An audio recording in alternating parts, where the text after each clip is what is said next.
ಒಳ ಮೀಸಲಾತಿ ಜಾರಿಗೆ ಚಲುವಾದಿ ಸಮುದಾಯ ವಿರುದ್ಧವಲ್ಲ.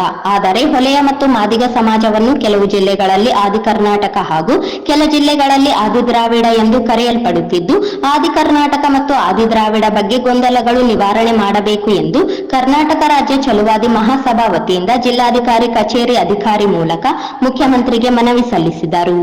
ಕರ್ನಾಟಕ ರಾಜ್ಯ ಚಲುವಾದಿ ಸಮುದಾಯ ಒಳ ಮೀಸಲಾತಿಗೆ ವಿರುದ್ಧವಾಗಿಲ್ಲ.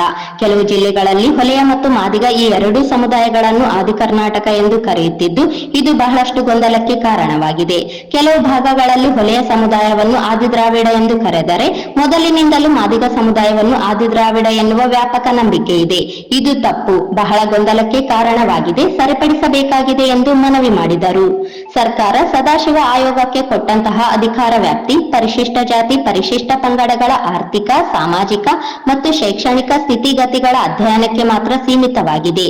ಆದರೆ ಸರ್ಕಾರ ಜಾತಿವಾರು ಅಂಕಿಅಂಶಗಳನ್ನು ಸಂಗ್ರಹಿಸುವ ಅಧಿಕಾರವನ್ನು ಸದಾಶಿವ ಆಯೋಗಕ್ಕೆ ನೀಡಿಲ್ಲ ಹಾಗೂ ವೈಜ್ಞಾನಿಕ ಅಂಕಿಅಂಶಗಳ ಲಭ್ಯವಿಲ್ಲದೆ ಒಳ ಮೀಸಲಾತಿ ಶೇಕಡಾವಾರು ನಿರ್ಧರಿಸಲಕ್ಕೂ ಸರ್ಕಾರ ಇವರಿಗೆ ಅಧಿಕಾರ ಕೊಟ್ಟಿಲ್ಲ. ಆಯೋಗ ಯಾವುದೇ ರೀತಿಯ ಜಾತಿ ಉಪಜಾತಿಗಳ ವೈಜ್ಞಾನಿಕವಾದ ಮತ್ತು ಸ್ಪಷ್ಟವಾದ ಅಂಕಿಅಂಶಗಳನ್ನು ಸಂಗ್ರಹಿಸುವ ಪ್ರಯತ್ನ ಮಾಡಿರುವ ಬಗ್ಗೆ ಯಾವುದೇ ಮಾಹಿತಿ ಇಲ್ಲ ಮತ್ತು ಈ ರೀತಿ ಮಾಡಿರುವುದು ಇಲ್ಲವೆಂದರು. ಆಯೋಗ ಕರ್ನಾಟಕದ ರಾಜ್ಯದ ಯಾವುದೇ ಗ್ರಾಮದಲ್ಲಿ ಪರಿಶಿಷ್ಟ ಜಾತಿ, ಪರಿಶಿಷ್ಟ ಪಂಗಡ ಜಾತಿಗಳ ಮನೆಗಳಿಗೆ ಭೇಟಿ ಕೊಟ್ಟು ಮಾಹಿತಿ ಸಂಗ್ರಹಿಸಿರುವುದಿಲ್ಲ. ಇದು ಬಹುದೊಡ್ಡ ಅಪರಾಧ ಹಾಗೂ ಅನ್ಯಾಯಕ್ಕೆ ಎಡೆ ಮಾಡಿಕೊಟ್ಟಿದ್ದನ್ನು ಖಂಡಿಸಿದರು.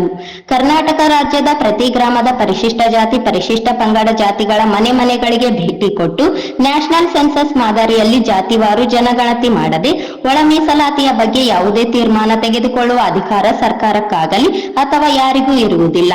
ಜಾತಿ ಗಣತಿ ಮತ್ತು ಗೊಂದಲ ನಿವಾರಣೆಯಾಗದೆ ಯಾವುದೇ ತೀರ್ಮಾನವನ್ನು ಸರ್ಕಾರ ತೆಗೆದುಕೊಂಡರೂ ಚಲುವಾದಿ ಸಮಾಜ ವಿರೋಧವಿದೆ, ಕೂಡಲೇ ಪರಿಶೀಲನೆ ಮಾಡಬೇಕು ಎಂದು ಒತ್ತಾಯಿಸಿದರು.